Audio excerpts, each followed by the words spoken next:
Bueno, vamos a orar y vamos a pedirle al Señor que Él hoy use su palabra una vez más. Por favor, busquen el libro de Romanos, en el capítulo 6.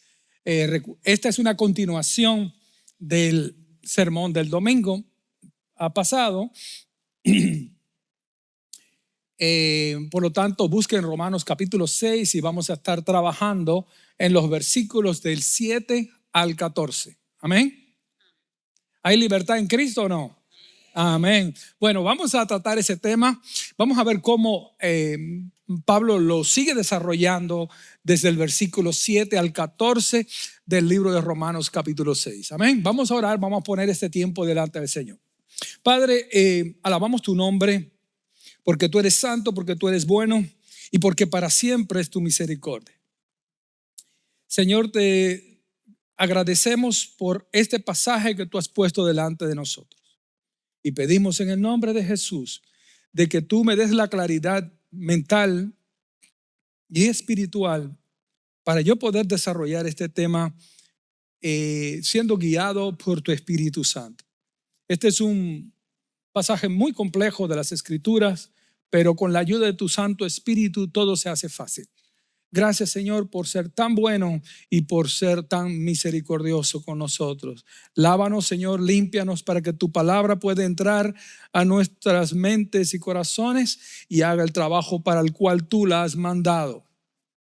En el nombre de Jesús, oro por los que están aquí presentes, por los que están viendo este mensaje, tal vez por internet o por cualquier otro medio, que puedas tú, Señor, también trabajar en sus corazones, porque este mensaje también es para ellos, es para todos nosotros, Señor. Así que usa tu palabra en este día, Padre, en el nombre de Cristo. Amén.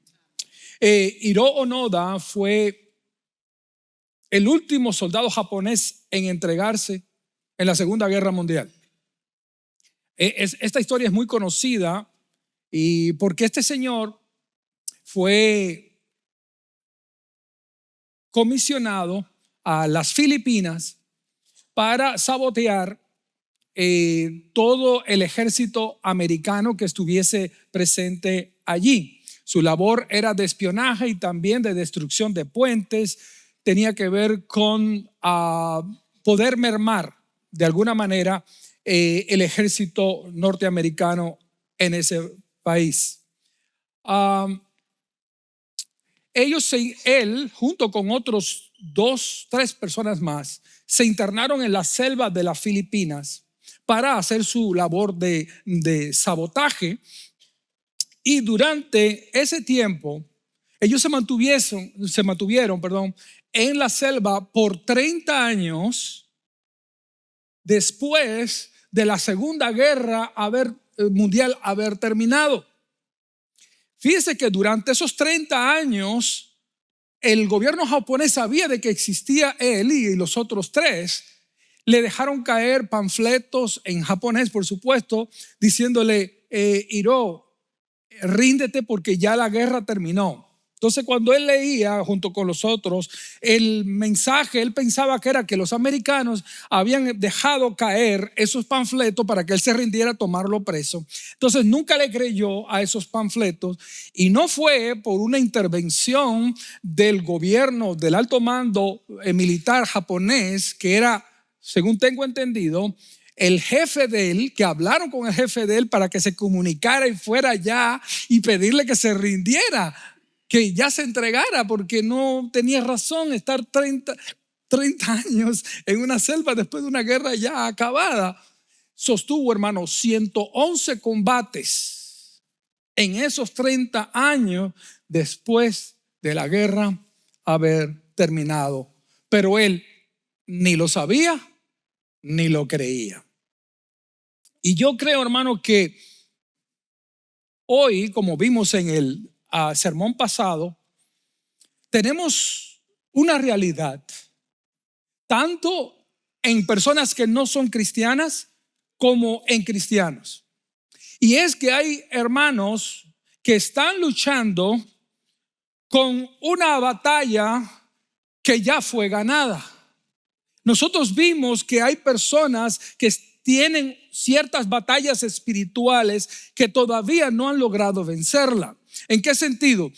Tenemos cristianos a veces esclavos del cigarro, esclavo de la marihuana, esclavo de la cocaína, del alcohol, del azúcar, de la glotonería, y ni siquiera saben, es decir, han aceptado eso como una realidad porque piensan que jamás en su vida van a poder salir de ese tipo de adicciones.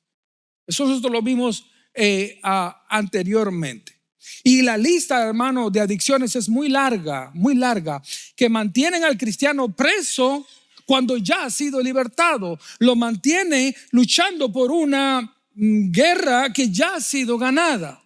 Entonces, eso causa muchas veces una depresión. La persona se siente desmoralizada porque siente que está viviendo una doble vida. Vive con miedo, vive con un círculo vicioso, vive preso de la pornografía, vive preso de la ira que no termina de lograr esa victoria. Siempre está peleándose con su esposa, siempre hay lío, siempre hay problema porque está preso. Ahora bien, nosotros en Romanos capítulo 8, del 1 al 6, estudiamos que nosotros hemos sido rescatados, liberados no del pecado, porque nosotros todos pecamos, liberados de la esclavitud. Es muy diferente, hermano. Liberados de la esclavitud, liberados de la tiranía, liberados del dominio del pecado, y se recuerda que nosotros fuimos separados del dominio del pecado. Nosotros fuimos unidos con Cristo y ahora, producto de esa unión espiritual que tenemos con Cristo, gozamos de libertad porque al pecado se le quitó el poder de esclavizarnos. ¿Recuerdan aquella predicación? Bueno, si no la ha visto, pues puede irla a ver en el internet, en YouTube o en cualquier otro medio. Por decirlo de alguna manera, Romanos 6 del 1 al 6 está la teoría, es decir, está la doctrina, está la parte teológica.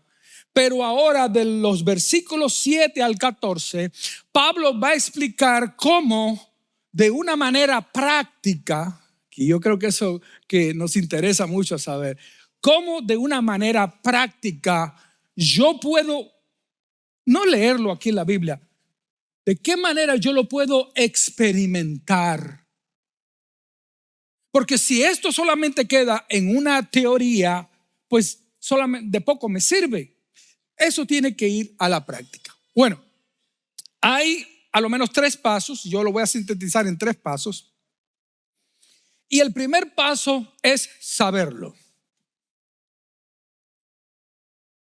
Como ustedes vieron, este soldado, él no sabía que la batalla ya había sido ganada. Entonces el primer paso es saber que eres libre. Porque hay personas, hermano, y a mí me maravilla cómo este pasaje es tan poco predicado desde los púlpitos.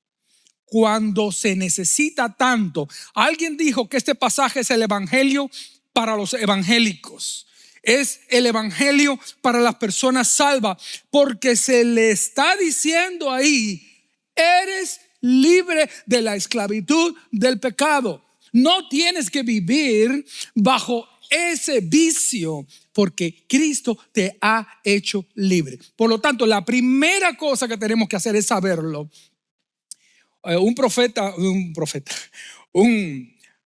poeta llamado José Martín, de allá de mi país, dijo: la ignorancia mata a los pueblos. Y yo creo que hay mucha razón en eso. Muchos gobiernos tratan de mantener a las personas ignorantes para poderlas controlar, ¿cierto? Pero al igual que el soldado japonés, que no sabía que la guerra había terminado, el enemigo también trata de mantenernos a nosotros ignorantes de ciertas verdades que son cruciales.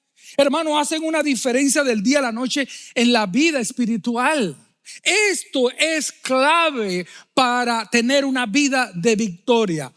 Entonces, si usted observa en Romanos capítulo 6, desde el versículo 3, el versículo 6, el versículo 9 y el versículo 16, usa la palabra saber. O no saben que todos los que. Versículo 6, otro versículo 3. Versículo 6, sabiendo esto que. Versículo 9, sabiendo que. Versículo 16, no saben que. Se repite 4 veces la palabra saber. ¿Y qué saberes son lo que nosotros necesitamos tener para experimentar la victoria? ¿Qué yo necesito saber? ¿Qué es tan importante que va a hacer una diferencia entre el día y la noche en mi vida espiritual? Que me va a sacar de esa esclavitud, de esos vicios. ¿Cuáles son esos conocimientos? Yo voy simplemente a resumir lo que nosotros vimos anteriormente. Y vimos que tenemos que saber que Cristo en la cruz nos separó del dominio del pecado. Y eso lo ilustró con la palabra muerte. Ustedes saben que muerte significa separación. Nosotros fuimos separados espiritualmente del dominio, satánico, pero también del dominio de la esclavitud, del tirano, del pecado. Que Cristo no solamente nos separó del pecado, sino que nos unió con él, y eso lo ilustró con la palabra bautismo. Bautismo significa sumergir, meter dentro de. Por lo tanto, cuando nosotros fuimos sacados o separados del pecado, fuimos unidos espiritualmente. ¿Con quién? Con Cristo Jesús. Y por lo tanto, el bautismo significa precisamente eso, que nosotros fuimos separados del dominio del pecado, fuimos separados del dominio de Satanás, fuimos separados del dominio del mundo, y ahora hemos sido unidos. ¿Con quién? Con Cristo Jesús. Esa separación es cuando Jesús dijo: ustedes han pasado de muerte a vida. Espiritualmente nosotros fuimos unidos con Cristo. Ahora bien, producto de que ya yo estoy unido con Cristo, esa unión hace posible que yo pueda vivir una vida nueva. Eso es lo que Pablo usa aquí con la palabra resurrección.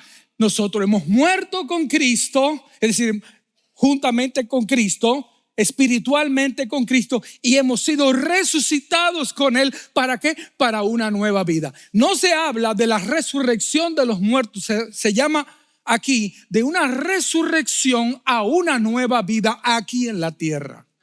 Amén. Él ahora ha hecho posible de que yo pueda vivir una vida limpia. ¿Sabe por qué, hermano? Porque Dios sería injusto de pedirnos una vida limpia si nosotros no somos capaces. Y Dios no es injusto. Amén. Dios es santo. Cuando Él nos pide que andemos en santidad, es porque Él ha hecho en la cruz que los preparativos para que ahora nosotros andemos en una vida limpia, en una vida sana, en una vida productiva, en una nueva vida, en lo que le llaman los teólogos la vida de resurrección, la vida de libertad, la vida de paz, la vida donde hay gozo, la vida donde hay sentido para vivir. Todas esas cosas Cristo la ganó en la cruz. Él no solo murió por mis pecados, Él murió para separarme de la tiranía del pecado, para separarme del círculo vicioso, para separarme de los vicios, y ahora me ha unido con Él. Y como estoy unido con Él, ahora disfruto ¿de qué? De su poder. Ahora en Cristo tenemos poder. ¿Por qué? Porque Cristo en la cruz del Calvario le quitó al pecado el poder que antes tenía para hacerme su esclavo. Amén. Por lo tanto, ahora en Cristo, por eso que cantamos que Cristo nos libertó, rompió mis cadenas. ¿Qué son las cadenas? La esclavitud del estilo de vida que antes nosotros teníamos. Eso fue posible en la cruz del Calvario, cuando Cristo allí venció al pecado a favor de nosotros, para que andemos en una vida nueva. Por lo tanto, sí, es posible usted vencer eso que le está atando y que le está esclavizando, porque ahora está unido con Cristo, y como está unido con Cristo, ahora tiene el poder de Cristo. Amén. ¿Sí o no? Una persona que no ha nacido de nuevo sigue en el mismo círculo vicioso. Peca, se siente mal, le promete a todo el mundo que va a cambiar, vuelve y fracasa y vuelve lo mismo, vuelve lo mismo. ¿Por qué? Porque no ha nacido de nuevo, porque todavía no ha sido separado del poder del pecado, todavía no está unido espiritualmente con Cristo, y por más que busque consejero, por más que tome pastillas, seguirá siendo un esclavo. Por eso Jesús dijo: si el Hijo te libertare, serás verdaderamente libre. El que hace pecado, esclavo es del pecado. Pero si el Hijo, Jesús de Nazaret, te liberta, vas a ser verdaderamente libre. No falsamente libre, verdaderamente libre. Porque Cristo, y lo voy a repetir, hermano, y esta repetición va a ser intencional, Cristo le quitó en la cruz la autoridad o el poder a este cuerpo que antes me mantenía aquí vicioso. Le quitó al pecado, y al cuerpo que yo usaba para pecar le quitó el poder para mantenerme allí como su esclavo. Sí, y vuelve a inyectar, vuelve. Ya Cristo lo ganó en la cruz. Ya esa victoria ha sido ganada. Por lo tanto, por eso que dice el versículo más adelante, ahí dice: el que muere queda libertado del pecado. Libertado. En el verso 7, porque el que muere, es decir, el que ha sido separado del pecado, queda libre. Queda libre, queda libertado. El no cristiano no tiene ese poder. Él no tiene poder para decir no, pero nosotros como cristianos pecamos por elección, no por obligación. Repito, el cristiano nacido de nuevo, si peca, lo hace por elección, pero no por obligación. El no cristiano lo hace por obligación. Esa es su naturaleza. Es como enseñarle a una serpiente a no morder. Ese es su instinto, esa es su naturaleza. Y esa era la naturaleza que nosotros teníamos antes. Pero el Señor ha domado esa serpiente que nosotros teníamos en nuestro corazón, y ahora la ha dosificado por medio de la sangre de Cristo que Él derramó en la cruz para darnos libertad. Amén. Entonces, yo como cristiano repetir, hermano: ay, es que la carne es débil, ay, es que el diablo es astuto. Yo considero que eso es una ofensa a Cristo. Es una ofensa. ¿Y por qué yo no puedo decir: ay, que la carne es débil? ¿Será verdad que la carne es fuerte? No, la carne es débil. Sí, estamos de acuerdo.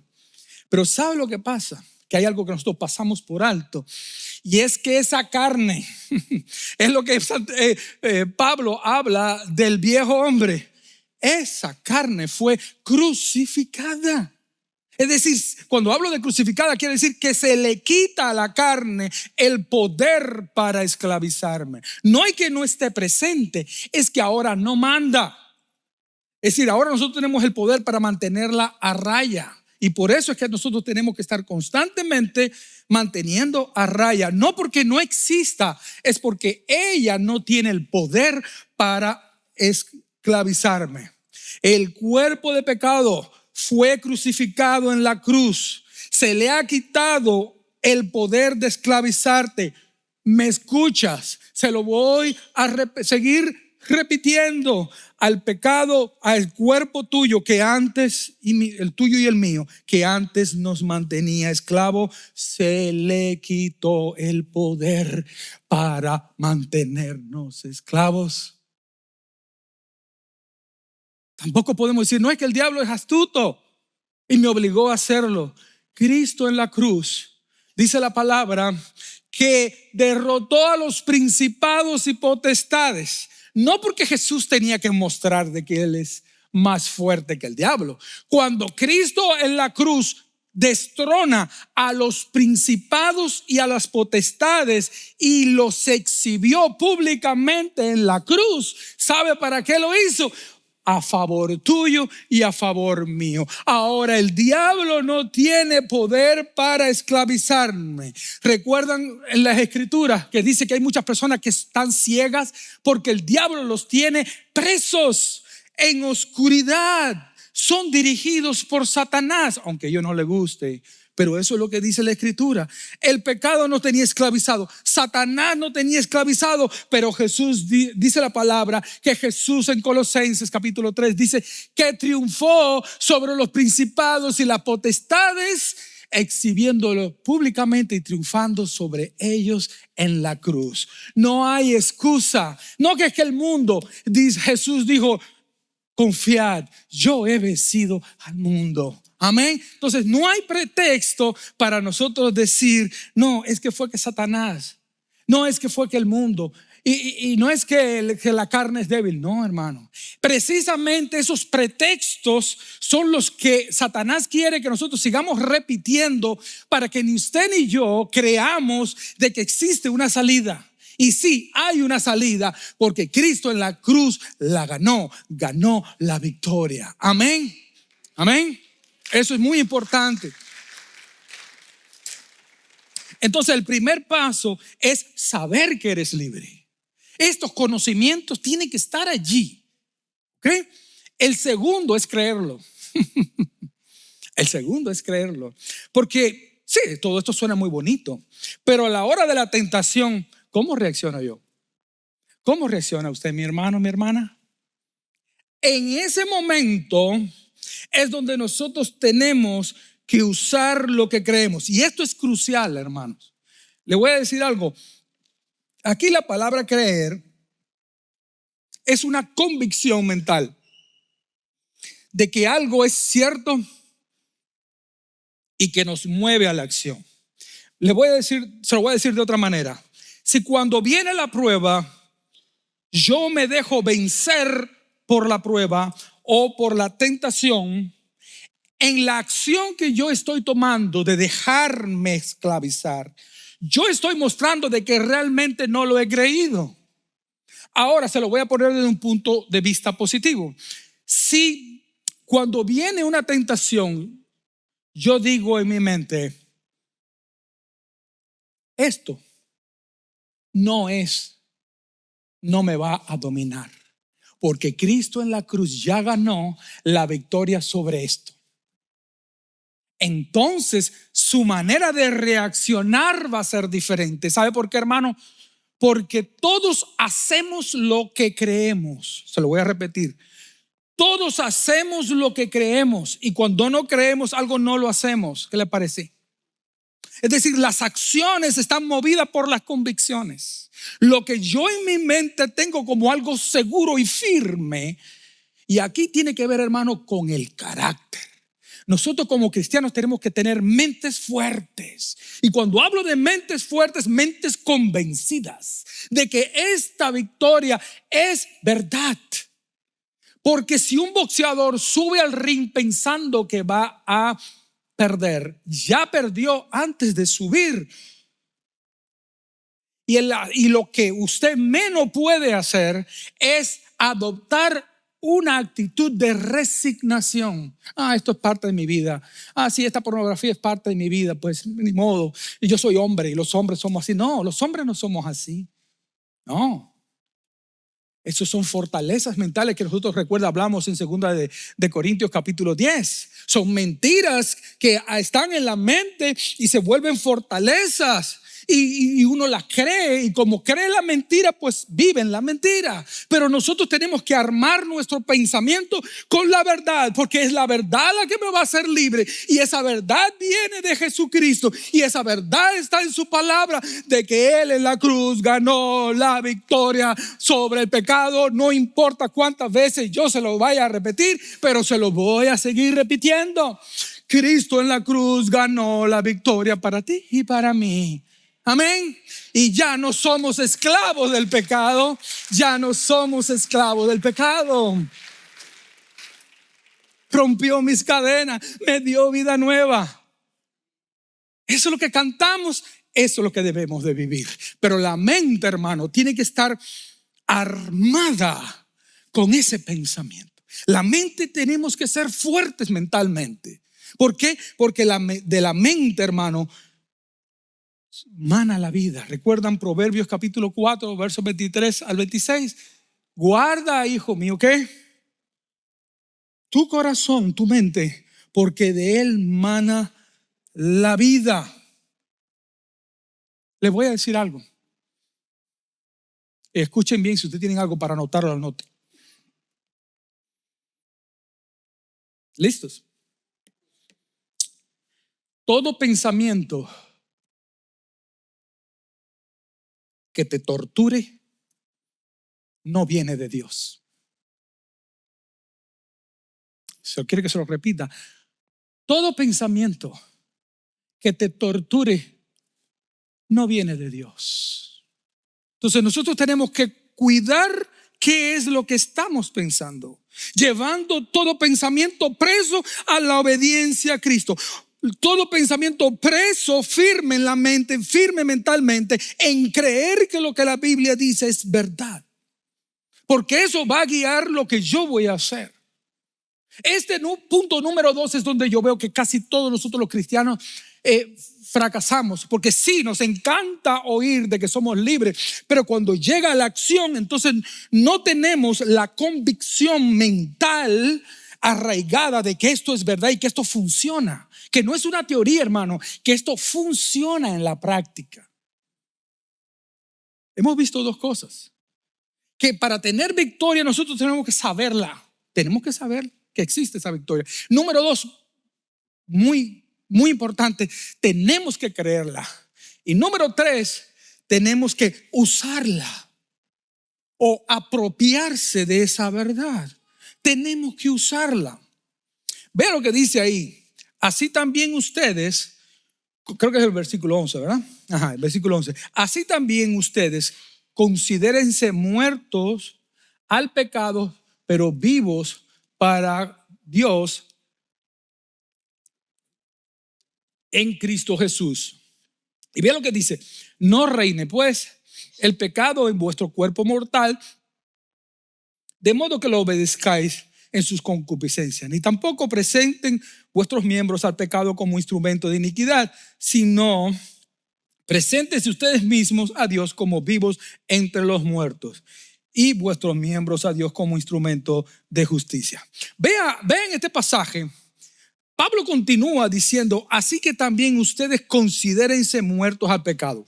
Ahora, la palabra considerar aquí en el griego es la palabra logizomai, y significa contar o acreditar a la cuenta de alguien.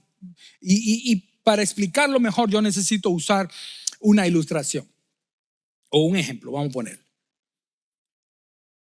si usted viene y me dice: Pastor Abella, acabo de ganar mucho dinero y he decidido donarle $1,000,000. Bueno, la primera reacción, casi le puedo asegurar que la primera reacción mía va a ser: está bromeando. Pienso que es una broma, pienso que es un chiste. Pero entonces usted dice: mira, un momentito, no es un chiste, pastor, mire, aquí está, ¿puede venir conmigo al internet? Sí, ok. Mire, le voy a abrir la cuenta mía. Esta es mi cuenta. Y ahí en esa cuenta usted ve que yo tengo $23 millones míos. Y yo he decidido darle uno de esos 23. Ahora, también note aquí la transacción que hubo aquí a nombre de Fernando Abella con $1 millón. Vea la transacción. Sí, veo la transacción, efectivamente. Pero todavía no estoy muy convencido. Yo voy a mi cuenta a ver si realmente ese $1 millón entró, si no es un truquito. No voy a mi cuenta, que antes tenía $1.55 y ahora veo $1 millón, $1.55. Y yo digo, es verdad. Es verdad. ¿Por qué? Porque está en mi cuenta. Dios guíe a alguien en ese sentido. Está en la cuenta ya. ¿Entienden lo que quiero decir? Ahora, ¿cómo es que yo me apropio de ese dinero?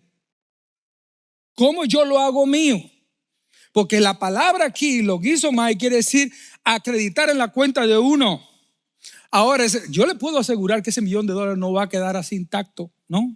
En los próximos días, este chamaco va a agarrar y va a empezar a hacer cheque.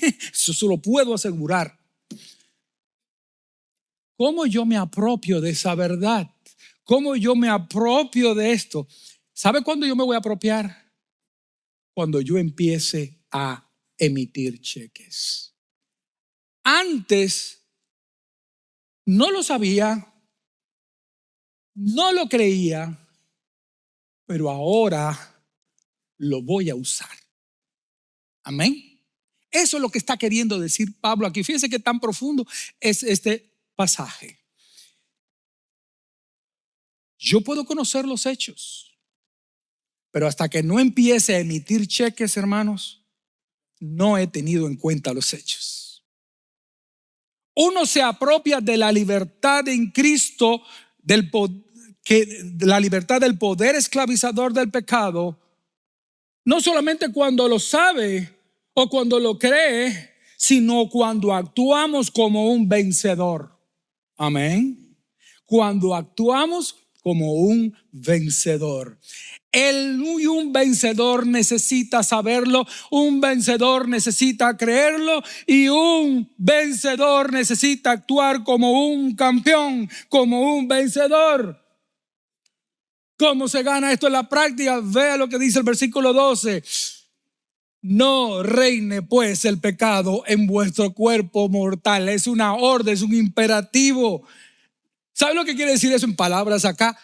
No te dejes mandar por el pecado. Cuando la incitación a pecar venga a tu mente, tú tienes dos opciones: actuar como un perdedor o actuar como un vencedor. En ese momento es el momento para apropiarme de esa verdad y decir: en el nombre de Jesucristo, fuera de mi mente ese pensamiento, porque Cristo me hizo libre. Ahora yo estoy unido con Él, tengo el poder de Cristo y el pecado no me va a volver a esclavizar. Es en ese momento preciso donde nosotros empezamos a experimentar que la libertad, cuando actuamos como un vencedor. En otras palabras, no te deje mandar por los malos deseos. Quiere que se lo diga en un lenguaje un poquito más coloquial: no dejes que el pecado te haga bullying. Yo también he usado la palabra mandilón anteriormente, donde te manda y tú sí. Sí. No, porque es que ya no somos esclavos del pecado. Ahora nosotros tenemos que usar esa libertad con una mente fuerte, con una mente convencida, y cada vez que venga el pecado hay que reprenderlo, hermano, en el nombre de Jesús. Hay que tener carácter. Si uno no tiene carácter, hermano, no va para ninguna parte. No te dejes mandar por los malos deseos que el pecado pone en tu mente. ¿Por qué? Porque se lo voy a volver a repetir: porque Cristo le libertó espiritualmente de la esclavitud del pecado, porque Cristo al pecado le quitó el poder para mantenerme como esclavo, y porque Cristo en la cruz me unió con Él y me unió a su poder. Yo tengo todas las de ganar. Ahora nos toca ejercer autoridad. Por eso que dice, por eso en el verso 12, no reine, quiere decir, no dejes que mande, no dejes que esos pensamientos te manden. No. Y dice pues, no reine pues. Es decir, en consecuencia a lo que yo te he venido diciendo antes, ahora ejercita tu autoridad en Cristo. Ejercita tu autoridad en Cristo y reprende todo pensamiento que no vaya conforme a su palabra y que no vaya conforme a la obediencia a Cristo Jesús. Ahora, ¿cómo lo hago? Me apropio de esa verdad. ¿Cómo? Cuando no me dejo mandar por el pecado. Y con esto vamos a terminar. Y me apropio, la hago mía, cuando consagro mis miembros a Dios. Hermano, como tenemos la autoridad dada por Cristo para no dejarnos mandar o hacer bullying, así también tenemos el poder para hacer todo lo contrario. Por eso Pablo dice aquí, no presentes, ¿qué? Verso 13. No presenten vuestros miembros al pecado como instrumentos de iniquidad. Es decir, si ya Cristo me libertó, yo soy cristiano, yo soy incluso líder, pero yo voy y me meto en un cabaret. Si yo me meto en un sitio de pornografía en el internet, yo estoy usando mis pies, todos mis miembros, y el pecado que me había mantenido esclavo, yo voy de nuevo y diciendo, pecado, tú me puedes volver a esclavizar. Eso es por eso es que Pablo está diciendo aquí, no vayas y te presentes de nuevo al pecado y decir, I miss you, ok, te extraño. No, ¿por qué? Porque el que hace pecado se convierte en esclavo del pecado. Por eso uno no puede agarrar ni los ojos, ni los oídos, ni ningún tipo de miembro. Yo no puedo ir a un cabaret, yo no puedo ir a un lugar donde hay drogas, donde hay alcohol, donde hay prostitución, porque entonces yo estoy poniendo mis miembros al servicio, y a la palabra que usa aquí es adoración. Yo estoy usando mis miembros para adorar al pecado. Y Pablo lo que está diciendo aquí, hay que ser prudentes. Hermano, el hecho que nosotros tengamos la libertad en Cristo, tenemos que usar la prudencia para no visitar lugares que puedan volvernos a esclavizar. Hermano, hay que tener cuidado dónde uno va, qué es lo que uno está oyendo, qué cosa es lo que uno está oyendo. Si uno se pone a oír chisme, se va a hacer esclavo del chisme. Yo no voy a usar mis ojos para oír, ¿qué? Noticias que lo que hacen es deprimirme, porque entonces me voy a hacer un esclavo de la depresión. Yo no puedo usar ninguno de mis miembros que me puedan llevar de nuevo a la esclavitud. Hay que usar la prudencia. Hay que apartarse de lugares donde nosotros sabemos que hay esclavitud. Y ustedes muy bien saben de lo que yo estoy hablando. Por eso el andar en el Espíritu es andar en el ambiente del Espíritu, oyendo la palabra de Dios, oyendo sermones, alabando a Dios con cada uno de mis miembros y presentando cada miembro como una ofrenda a Dios. Cuando nosotros estamos andando en el Espíritu, no hay esclavitud, porque ahora estamos gozando de ¿qué? Si andamos en el Espíritu, también vamos a ser llenos del Espíritu, y también va a haber el fruto del Espíritu, que es amor, gozo, paz, benignidad. Dime con quién andas y te diré quién eres. Si andamos con el Espíritu, cosecharemos fruto del Espíritu. Si andamos en la carne, vamos a cosechar esclavitud. Hay que seleccionar. Por eso los padres le dicen tanto a los hijos, cuidado con quién te relacionas, tus amistades, porque las malas conversaciones echan a perder las buenas costumbres, te dañan. Entonces, hermano, nosotros también como adultos tenemos que seleccionar dónde que estamos poniendo nosotros nuestros órganos. Amén. Yo voy a terminar con una historia que muy interesante. Dice que esta historia dicen que es real, no sé, pero dicen que había un niñito llamado Juanito que estaba visitando a sus abuelos en la granja junto a sus padres y a la hermanita Alicia, que se las traía la muchachita. Bueno, le dieron una onda para jugar en el bosque. Se puso a practicar, pero nunca podía dar al blanco en nada. Ya un poco desanimado va cabizbajo para la casa de los abuelitos y en el camino vio un pato. Hizo así con ¡fua! Y mató al pato. Pero ¿sabe lo que pasa? Que ese pato era la adoración de la abuela. La abuela se dormía con ese pato. Le pasaba la mano por la cabecita. Se dormían los dos juntos ahí. Esa era la adoración de la abuelita. Pero ¿qué es lo que pasó? Alicia, la hermanita, vio lo que pasó. Y él estaba espantado, ¿no?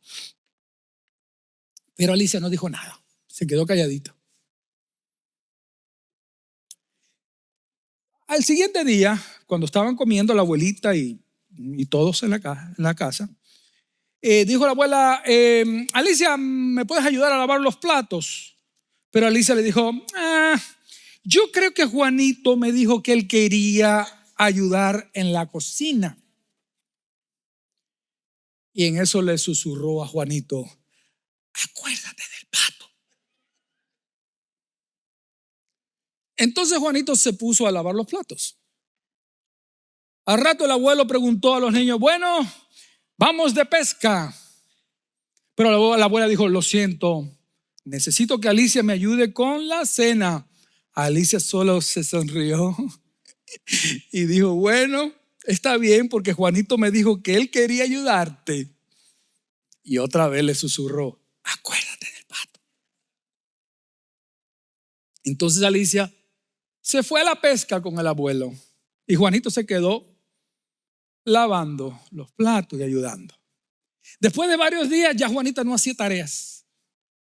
Juanito, él hacía su tarea y hacía la de Alicia. Y cuando no quería le decía, acuérdate del pato. Se acercó la abuela después de varios días y le dijo, ve acá fulano y tú tienes que decirme algo. Y el niño bien lloroso le dijo, abuela, yo los otros días maté tu pato. Dijo la abuela, ya lo sé. Porque cuando eso sucedió yo estaba mirando desde la ventana. Y por amor a ti te perdoné y te he librado de todo tipo de culpa. Yo estaba en la ventana y lo vi todo. Pero he demorado todo este tiempo preguntándome hasta cuándo tú dejarías que Alicia te usara como su esclavo.